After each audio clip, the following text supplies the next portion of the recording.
J'ai demandé et ensuite rédigé la législation américaine de la mise en œuvre de la Convention sur les armes biologiques de 1972. Cette loi est connue sous le nom de Biological Weapons Anti-Terrorism Act de 1989. Cette loi a été approuvée à l'unanimité par les deux chambres du Congrès des États-Unis et promulguée par le président George Bush père avec l'approbation du ministère de la Justice des États-Unis. J'ai lancé cet appel dès 1985, en raison de mon opposition à la recherche, au développement, aux essais et au stockage d'armes biologiques par l'administration Reagan, utilisant le génie génétique sur l'ADN. Cette législation, qui est toujours en vigueur, traite de tous les types de technologies pour les armes biologiques, y compris la biologie synthétique, que la législation prévoyait également. Professeur Boyle, quand vous avez vu la pandémie, la promotion de la vaccination ARNM et la technologie développée par un certain nombre de sociétés pharmaceutiques, qu'est-ce qui vous a traversé l'esprit? Cela vous a-t-il inquiété? Oui, immédiatement. Pour les raisons suivantes. Premièrement, comme vous le savez peut-être, j'ai été la première personne à dénoncer le fait que le Covid-19 était une arme de guerre biologique offensive, avec des propriétés de gain de fonction pour la rendre plus mortelle et plus infectieuse, qui avait fuité du laboratoire P4 de Wuhan en Chine. J'ai sonné l'alerte, je l'ai diffusée partout sur Internet, le 24 janvier 2020. Les conséquences concernant les vaccins me sont apparues immédiatement, car il s'agissait d'une arme de guerre biologique, et j'avais déjà eu l'expérience de soi-disant vaccins contre des armes de guerre biologiques. Cela remonte à la guerre de Bush père contre l'Irak, en 1991. J'ai aidé à défendre, pro bono, la capitaine Dr Yolanda Huet-Vaughan, qui en décembre 1990 a refusé de donner des vaccins expérimentaux contre les agents de guerre biologiques, qui étaient l'anthrax et le botulisme, qui violaient le code de Nuremberg sur l'expérimentation médicale. J'ai donc aidé à la défendre. Je suis venu 2 ou 3 fois à son procès en cour martiale. Donc, je connaissais les dangers des soi-disant vaccins contre les armes de guerre biologiques. Je savais qu'ils étaient plus dangereux qu'utiles. En effet, le docteur Huet-Vaughan était un prophète, parce que ces vaccins de guerre biologique ont créé un but pour la maladie. Sur 500 000 environ, des forces armées américaines qui ont été inoculées avec ces vaccins expérimentaux de guerre biologique, ils en ont tué environ 11 000. Et ils en ont handicapé environ 200 000. Ça fait 20%. Et ce sont des chiffres bas, parce que le Pentagone ment encore sur ce que sont les vrais chiffres. Donc nous ne connaissons pas les chiffres exacts. Je dois souligner, entre parenthèses, que votre gouvernement, en France, a refusé de donner ces vaccins expérimentaux contre l'anthrax et le botulisme aux troupes françaises, celles qui ont combattu dans la première guerre du Golfe. Parce que vos forces armées avaient déjà été éprouvées une fois par des vaccins médicaux expérimentaux, depuis votre participation à la guerre du Vietnam. Donc, heureusement, les troupes françaises n'ont pas souffert de la maladie de la guerre du Golfe, à l'exception de certains de vos officiers, qui ont été affectés à des commandements opérationnels aux côtés des forces armées américaines, et qui ont dû prendre ces vaccins expérimentaux. Sur la base de cette expérience, rappelez-vous que les forces armées américaines étaient composées de jeunes hommes et femmes en très bonnes conditions physiques. J'ai tout de suite su que ces vaccins, quelle que soit l'entreprise qui venait dire qu'elle avait des vaccins, qu'ils seraient plus dangereux qu'utiles. Ce qui s'était passé pendant la guerre du Golfe avec le docteur Huet-Vaughan serait un plancher, mais pas un plafond pour les décès et les handicaps que nous allions connaître avec ces nouveaux vaccins contre le Covid-19.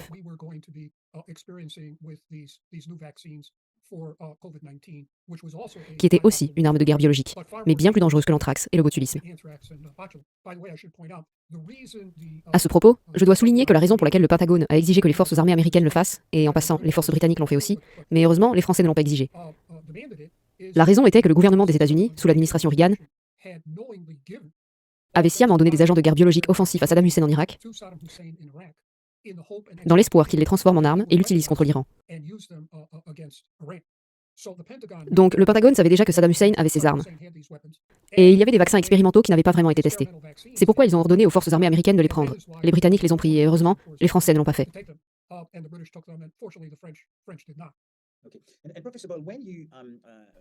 Quand vous avez sonné l'alarme le 24 janvier 2020, sur quelle base avez-vous réellement sonné l'alarme? Est-ce basé sur votre expérience? Aviez-vous des informations spécifiques ou des renseignements? Eh bien, tout d'abord, Xavier, laissez-moi être clair avec vous. Je n'ai jamais travaillé personnellement pour le gouvernement des États-Unis, en raison de mon opposition à la guerre du Vietnam, par principe. Je n'ai donc jamais eu accès à des informations classifiées. Je n'ai jamais eu d'habilitation concernant la sécurité ou quoi que ce soit de ce genre. Tout ce que j'ai fait, le travail que j'ai fait est de la documentation dans les archives publiques. Si vous faites des recherches sur les documents publics, vous les trouverez en première page. Si vous les lisez, y compris les articles scientifiques et les choses de cette nature, vous verrez ce qui s'est passé. J'ai donc commencé à m'impliquer dans ce domaine en 1983. Lorsque certains de mes amis spécialistes des sciences de la vie à Harvard et au MIT, où j'ai fait mes études, j'ai 3 diplômes de Harvard, ont commencé à créer une organisation appelée le Conseil pour une génétique responsable.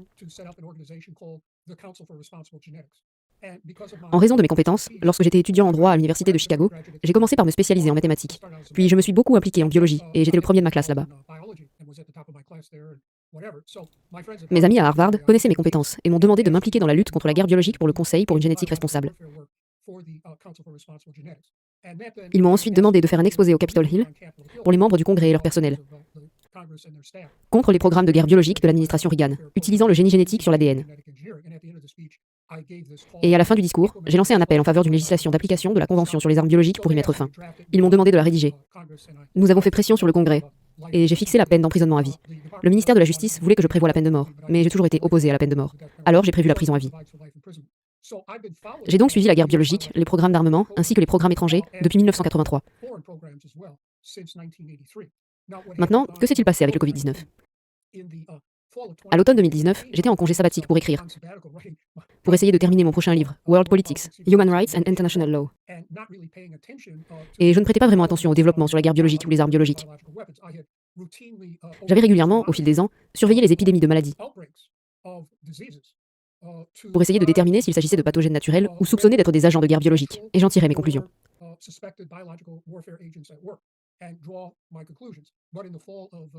Mais à l'automne 2019, j'étais en congé sabbatique. Je ne faisais pas vraiment attention.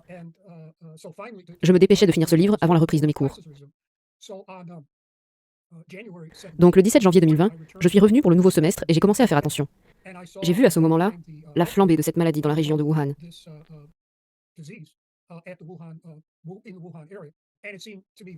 Elle m'a semblé très similaire au SARS-CoV-1 original. Pour le SARS-CoV-1, il s'agissait d'un agent de guerre biologique qui avait fuité des laboratoires et des programmes de guerre biologique chinois antérieurs. J'avais conservé une liste privée de personnes intéressées par la guerre biologique, et j'ai envoyé une question pour savoir s'il y avait un laboratoire P4 à Wuhan qui pouvait être à l'origine de cette fuite. Je n'avais pas le temps de faire des recherches sur le champ, car mes cours reprenaient. Donc, dès que mes cours ont été terminés, le matin du 24 janvier, j'ai fait cette recherche, et oui, il y avait un laboratoire P4 à Wuhan. Cela ressemblait au SARS-CoV-1, qui avait déjà fuité des programmes de guerre biologique chinois. J'en ai donc conclu que oui, en effet, c'était une fuite du P4 de Wuhan. Et étant donné ces caractéristiques, il m'a semblé qu'il s'agissait d'un ADN génétiquement modifié, avec des propriétés de gain de fonction. Donc, à ce moment-là, plus tard dans la matinée, j'ai lancé une alerte mondiale, que vous pouvez lire dans mon livre, Résister à la tyrannie médicale. Tout y est documenté, exposant mon avis que c'est ce qui se passe. Puis, dans des interviews ultérieures, on m'a questionné à propos des vaccins à venir. J'ai exprimé mon opinion, basée sur le travail que j'avais fait en défendant le capitaine Dr Yolanda Huet-Vaughn, disant que même si ces compagnies pharmaceutiques disaient avoir le vaccin, il serait plus dangereux qu'utile. Nous n'avions jamais eu auparavant aucun type de vaccin réussi contre un agent de guerre biologique. Excusez-moi. Les deux que nous avions étaient un désastre, produisant des maladies à la fois aux États-Unis et en Grande-Bretagne. Mais heureusement, pas en France. À l'exception, vous savez, des officiers qui ont servi auprès de l'armée américaine.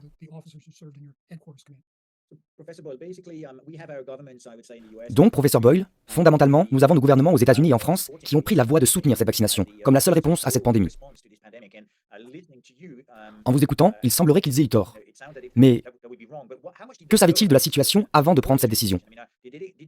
Est-ce qu'ils savaient sciemment qu'il y avait des risques liés à cette décision, ou est-ce qu'ils ont juste été influencés par la machine de lobbying de Big Pharma et d'autres activités? Bien sûr, les deux gouvernements sont différents. Je ne sais pas, et je n'ai pas étudié le gouvernement Macron, comme j'ai étudié les administrations Trump et Biden. Mais sur la base de mes études, et vous pouvez lire mon livre « Résister à la tyrannie médicale », la documentation s'y trouve. Comprenez bien que je me présente ici pour rendre service au peuple français. Vous pouvez être d'accord ou non avec moi. C'est aussi simple que ça, et vous pouvez lire mon livre, tirer vos propres conclusions. Malheureusement, il est en anglais, pas en français. Mais selon mes recherches, il est très clair qu'il y a eu une fuite au laboratoire P4 de Wuhan, au plus tard en septembre 2019.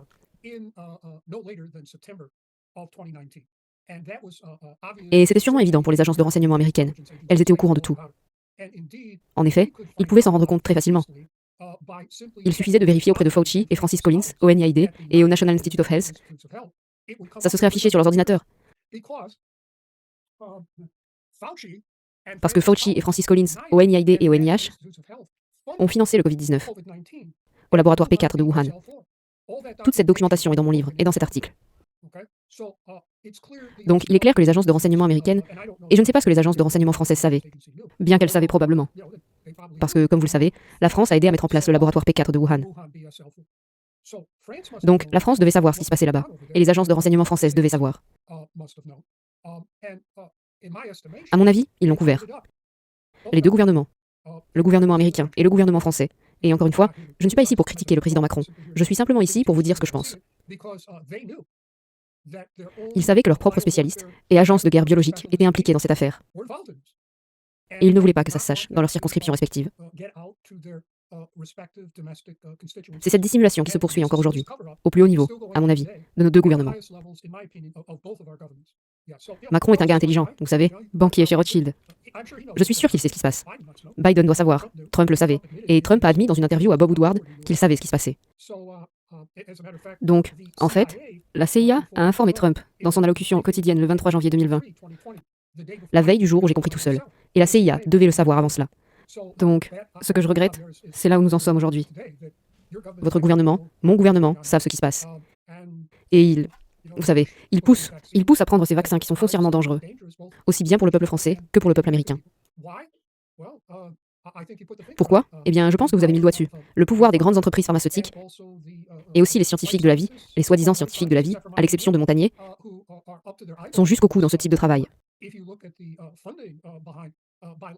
Si vous regardez le financement derrière toute cette guerre biologique, ici aux États-Unis, jusqu'à maintenant, j'ai été en mesure de déterminer que 16 000 scientifiques de la vie ont été impliqués dans le travail sur les armes de guerre biologiques depuis 2006. Donc, ils ont acheté toute l'industrie ici. Je ne peux pas dire précisément ce qui a été fait en France. Mais vous avez votre propre industrie de guerre biologique là aussi, et vos propres laboratoires. Ils savent ce qui s'y passe. Vos services de renseignement savent ce qui s'y passe. Et vos scientifiques impliqués dans ce domaine savent ce qui se passe. C'est pourquoi Montagnier était si remarquable. Comme vous le savez, il est sorti du lot, et il a juste dit « Eh bien, je n'ai rien à perdre. À ce stade, je vais dire la vérité. » Et mon évaluation de toutes ces déclarations est que je suis d'accord avec lui. Il disait la vérité. Professeur Boyle, si nous avançons rapidement jusqu'en 2023, il y a quelques semaines, une série de négociations secrètes ont eu lieu à Genève pour discuter de certains amendements au règlement sanitaire international de l'OMS, qui est probablement un instrument contraignant le droit international sur la façon dont les pandémies seront gérées à l'avenir. D'après vous, ces propositions peuvent non seulement violer le droit international, mais aussi créer ce que j'appellerais un état politique médical et scientifique mondial totalitaire. Maintenant, si vous pouviez expliquer à nos téléspectateurs, tout d'abord, la réglementation internationale de la santé de l'OMS, et ensuite, quelles sont les modifications qui sont discutées, probablement dans vos forums proches, mais je pense que c'est important pour nous de comprendre. Oui, s'il vous plaît, à tous mes collègues français. Comprenez que je ne suis pas un expert de la ratification des traités, ni du droit constitutionnel français, ni des accords internationaux.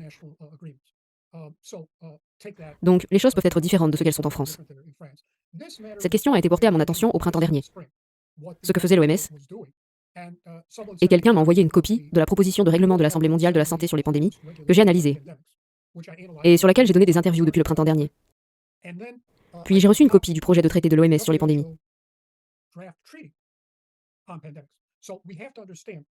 Il faut donc comprendre qu'il y a deux documents différents sur les accords internationaux en vigueur ici. Il y a les amendements au règlement de l'OMS et il y a le traité de l'OMS.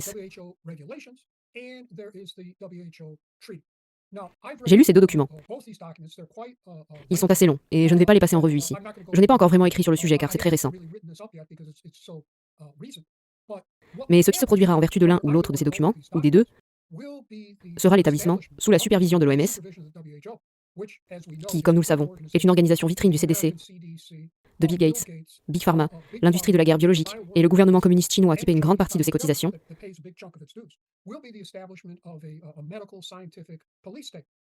ce sera l'établissement d'un état policier médical et scientifique qui aura l'autorité d'outrepasser les autorités nationales, étatiques et locales lors d'une pandémie.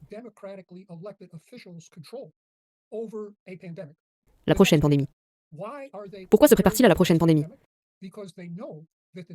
Parce qu'ils savent que la prochaine pandémie sortira de leur laboratoire P3 et P4. Ils savent purement et simplement, à mon avis, que la variole du singe est issue d'un programme d'armes de guerre biologique.